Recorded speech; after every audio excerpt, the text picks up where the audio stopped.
Hey folks, Quilly18 here, and welcome to a video where we're looking at Victoria 3. Now, this is a sponsored video, and you might think, this is going to be all about Colossus of the South, the new region pack that's come out for Vicky 3 and focuses heavily on Brazil.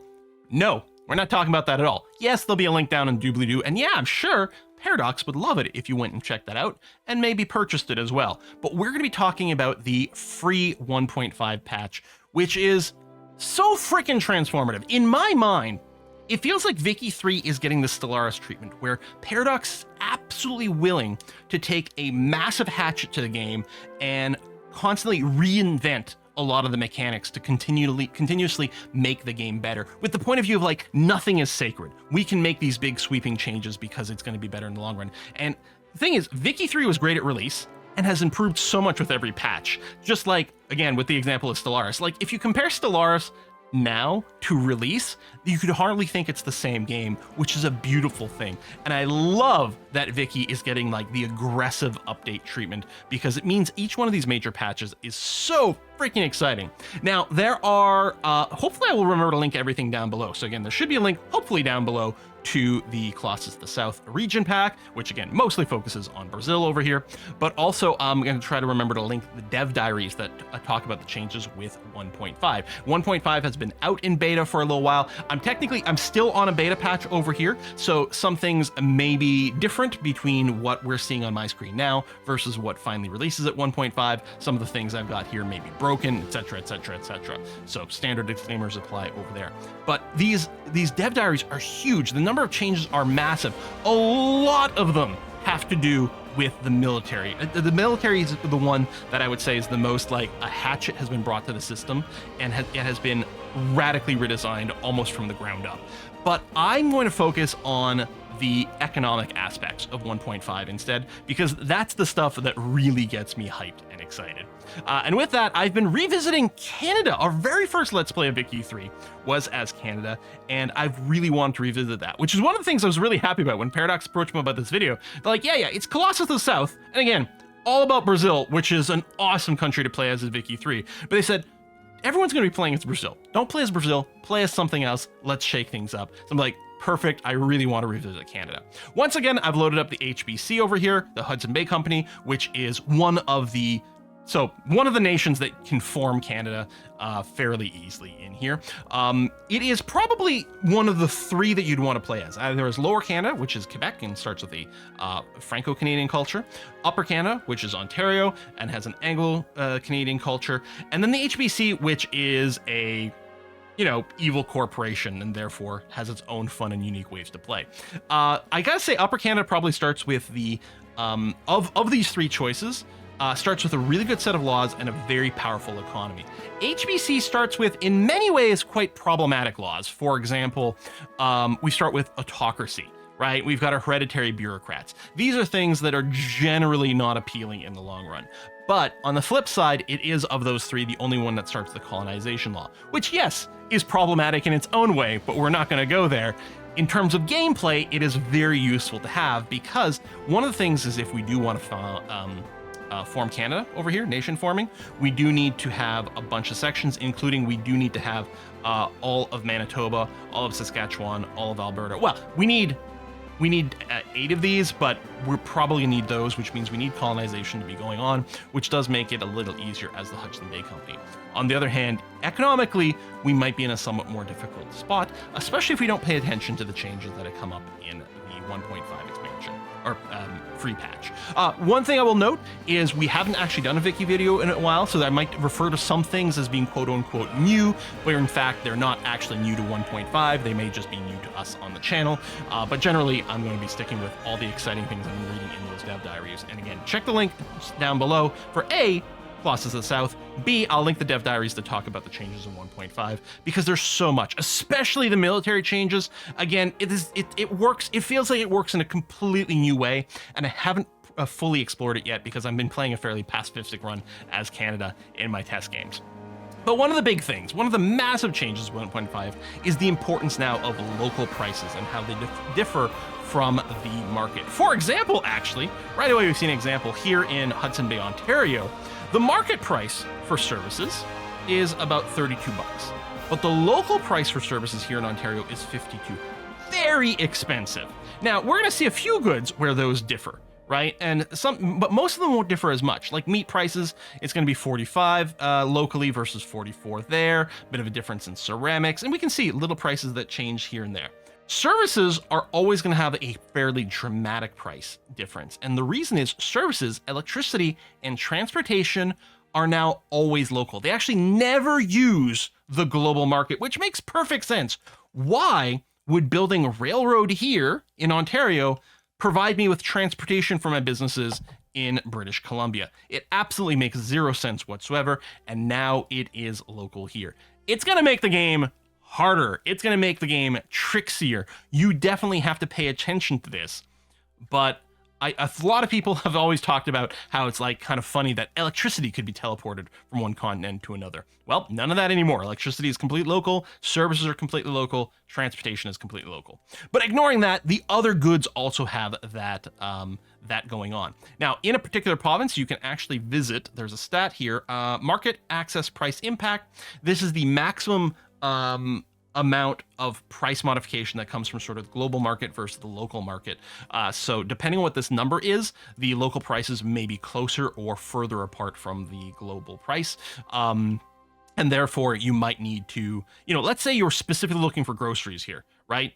And maybe the global market price for groceries is quite low, but it might be very high in Ontario because there's a lot of demand for it and it's just not being met. So you may have to make your food factory specifically in here. Now, for meeting needs is one concept, right, for these market prices. But the big thing is now this enables supply chain mechanics. For example, here in Ontario, what I could do is build a bunch of logging camps to produce a bunch of wood, which then I could build a bunch, and that would bring the price of wood down in the global market entirely. Although, honestly, Canada's impact on the British market is going to be fairly minimal, right? Even if I build all the logging camps I can, is it really going to make that much of a transformative difference on the market as the demands here continue to grow? Maybe, maybe not, I don't know. But the big thing is that it will bring down the local price of wood in the local market for Ontario, which means if I build a bunch of logging camps here, the next thing might be, hey, why don't I build a bunch of paper mills over here and take this wood, which is going to be purchasable very cheap in Ontario, and turn it into paper, making this industry very profitable. And then, hey, if I have a bunch of paper being generated locally in Ontario, this is going to be a great spot for us to also go and put in a bunch of government offices so that I can keep up my bureaucracy. Maybe this is the ideal place to build universities because I'm pretty sure they also require paper as an input. Yeah, they do. And so on and so forth. You can imagine all these production chains. I don't think Ontario has any state that's got, and I'm saying state because that's the term in the game. Obviously, in Canada, these are provinces, but anyway, in-game, they are states. I don't think we've got anyone that has both iron and coal, so there might not be like a perfect min-max steel foundry place, but we do have places with coal, we do have places with iron, so both of those would be good places to maybe build steel foundries. And then from then on, is that where you go and put your tooling workshops? Is that where you put your automotive workshops and so on and so forth? And you sort of start to think about these like vertical integrations for your economy. And if that doesn't get you excited, you're playing the wrong game. This is Victoria we're talking about. This is a game of trade and economy and industry. And that's why, like, yeah, I read these patch notes. All these military changes sound great. And the ones that really kept getting me excited are all the economic changes. For example, I'm just going to scroll through the list over here. There's, yeah, right away, we need to talk about companies. You may notice this little icon over here at the top of the screen, can establish new company. We've also got a little bouton over here on the left for companies. What's the deal with this?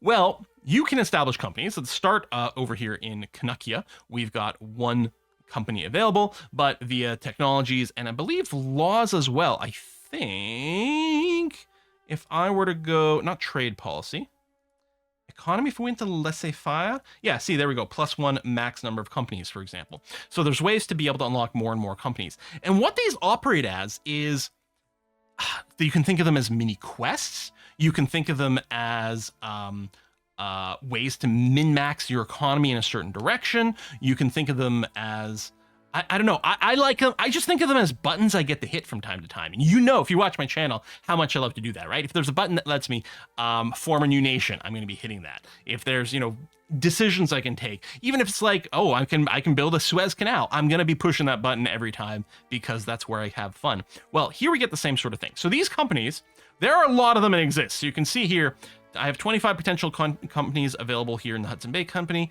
There's 97 unavailable companies as well. Now, some of these are unavailable because they may require, for example, a specific culture. Here, for the Egyptian State Railways, I need Misri to be a primary culture of my country.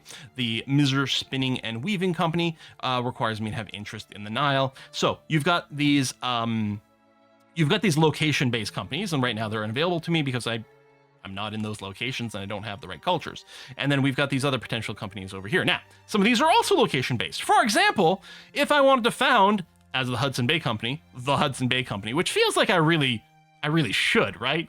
What do I need for that? Well, this one's actually a very simple criteria. In Manitoba, I have to have a food industry.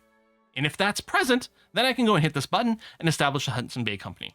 And what this will do is this will provide a certain productivity. It's at 0 right now because I don't have any food industry, so it's not going to modify things. But if I were, I guess we don't have an example of one that I can tell. Oh, right here. Forestry Consortium of Manitoba. You can see here, we can actually see a productivity number. And what's the deal there? Well, this is something that modifies logging company. Well, also rubber plantations, but we're not going to have rubber plantations, but logging companies. And I already have 5 of them. To be able to build this, I do need to have 10 I think in one place. I think this is in one state that I control. I have to have 10 logging companies there. And then it's going to have a certain amount of productivity located, and we are going to start to accrue this prosperity over here. And then when we hit 100 prosperity, we will get an inherent bonus. In this case, an extra +1 infrastructure per 100K population and +20 maximum infrastructure per population. So if we have a very established lumber industry, then that lumber will translate to just lots of infrastructure everywhere, some better construction, more electrical poles going up, like that, conceptually, that kind of infrastructure. And so the same sort of thing here with the Hudson Bay Company. If I've got the one food industry, it's going to give us more colonial growth generation. And for some reason, the textile mills building throughput goes up. I wonder what the story is for that. We just have better food to feed our workers, or if it was just a balance thing where they're like, well, we need something to boost the textile mills. A lot of them really make sense. They draw from one to the other. For example, the Hudson Bay Grain Fellowship, which this Grain Fellowship, I think gets named based on what you are, because this one here I think is generic. Anyone, I believe, can build this. When I load up, say, Upper Canada, for example, it just calls itself the Upper Canada Grain Fellowship, and it just says any Upper Canada state needs this. It needs 15 wheat farms or rye farms, or maybe a combination. I wonder if you did 5 and 10, if that would count. I actually don't know. I haven't tested it. Maybe you can do that. And give it a go. But it kind of makes sense. If you have a lot of wheat farms, for example, hey, maybe your livestock ranches should work better because presumably you're producing a lot of animal feed.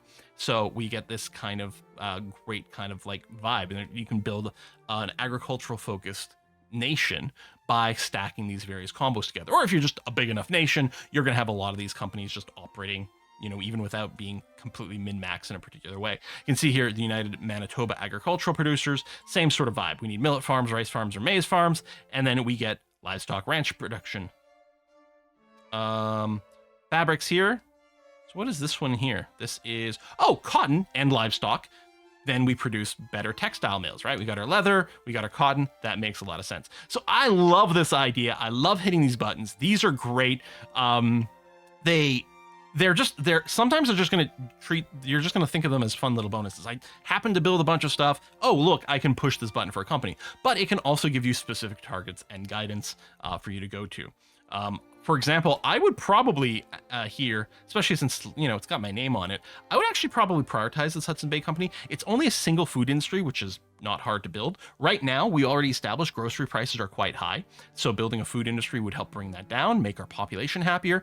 And then the benefit of this is it gives me a colonial growth generation. Well, increased colonial growth will really help us solidify this territory over here, and we might decide to join in the scramble for Africa a little bit, which is, not historically what happened, but it's what I did in my last game, and it worked out really well, so we might do something like that again. All right, let's take a look at the Dev Diary again. What do I want to talk about?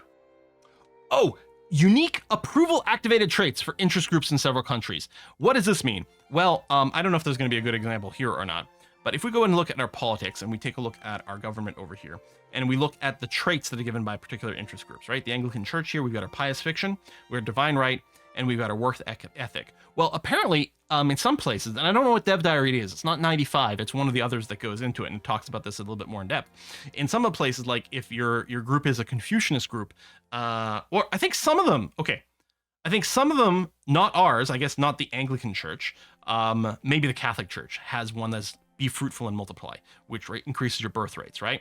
We instead get work ethic over here, and if you're Confucianist, you'll get something else. So now, each country you play, the interest groups might be slightly tweaked from one another, so we get more of a customized individual experience. I guess what I could do is I could quickly switch over, escape, switch countries. Let's see, if we go and load up Qing. I don't know if there's a way to look at an interest group without switching to the country. But if we do that and we pop over into politics and take a look at the Confucian scholars, there it is, asceticism. See, their religious interest group, right? It's the religious interest group, but this one has different traits. Still has pious fiction, still has divine right, but then it has asceticism over here. So reduced radicals from standard of living decreases.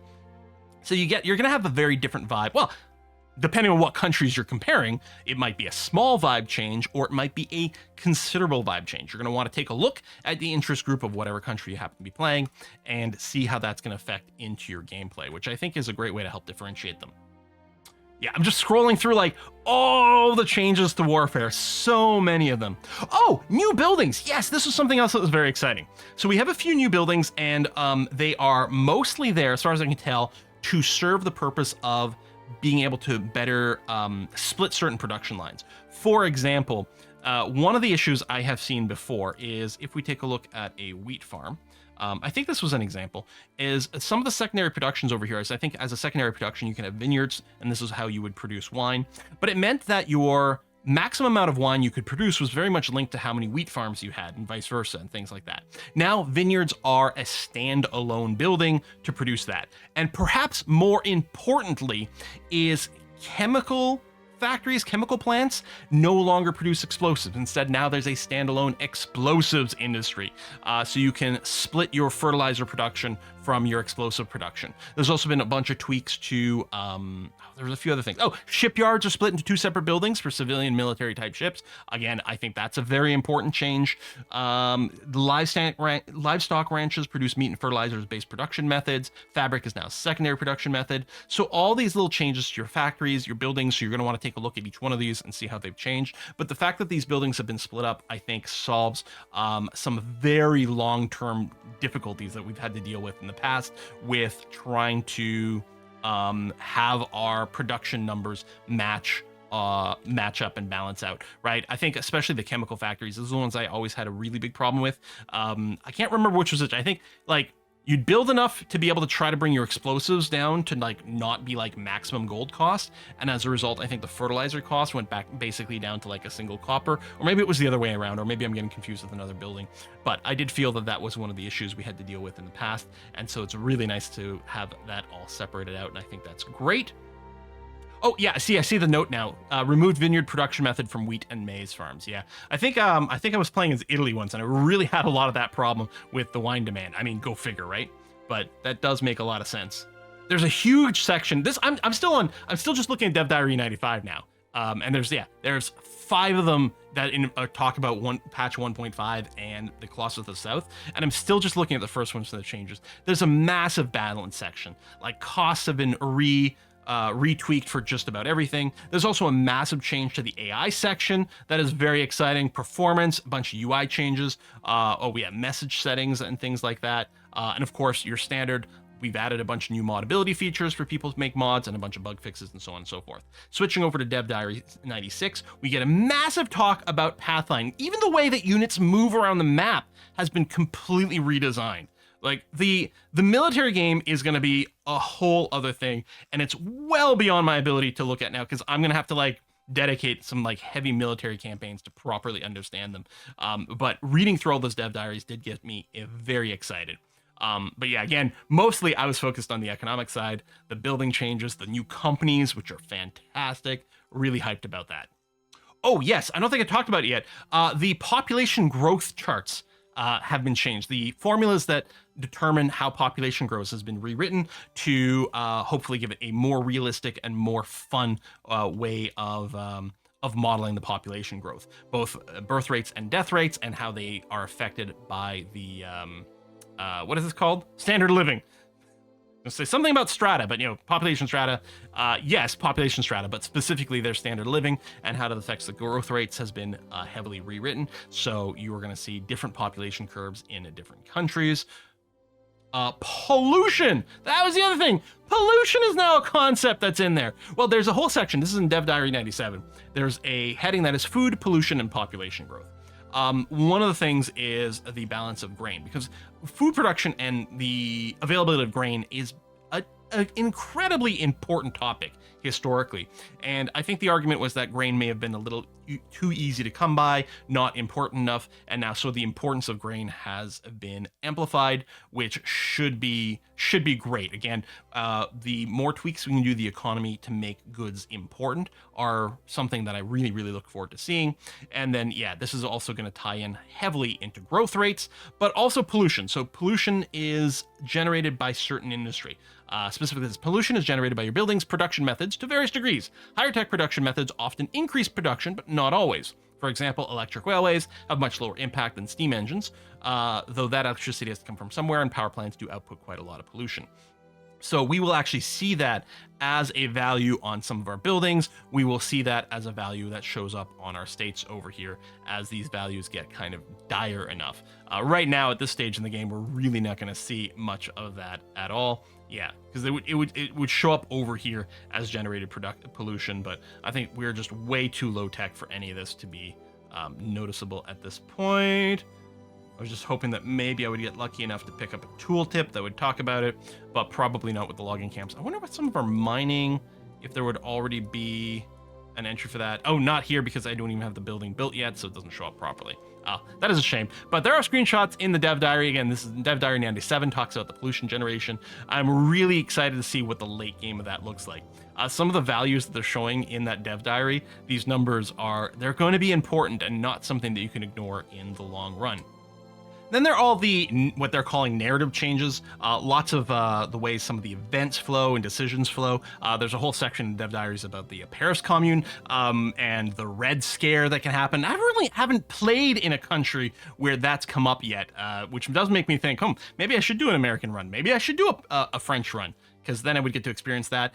They talk about different outfits for your leaders, your military commanders, for a bunch of different cultures, which I'm not sure if this is new or not. I would have to do like before and after conversions, which is a possibility. One of the things I do appreciate that Paradox does is in Steam, you can always right click and go preferences and into, I guess they still call them betas, but you can go and roll back to a previous patch, which is great, in case you've got an ongoing game and you don't want to have that break by a new update. We could roll back and do like comparisons of the clothing to know if we got anything new there or not, and I'm not sure if we did in this case, but yeah, there's that. They talk about in the Dev Diary a new colonization method called frontier colonization, although currently here in Canadiana, I don't have that in the list, so I not entirely sure what it takes to activate frontier colonization. It says it will primarily be used for New World countries at the game start, as well as colonial administrations. Maybe it's possible it's not in this beta yet as well. That's entirely possible. But yeah, it talks about, specifically mentions that in the United States, the American rural folk will be given flavor, new ideologies that support that. So that, I guess I'm going to have to do an American run at some point and experience some of the changes that they've done over there, which sounds very exciting. Man, I don't know. I guess I should probably wrap up this little look-see. I do intend to do a new Vicky Let's Play soon. I haven't committed to the idea.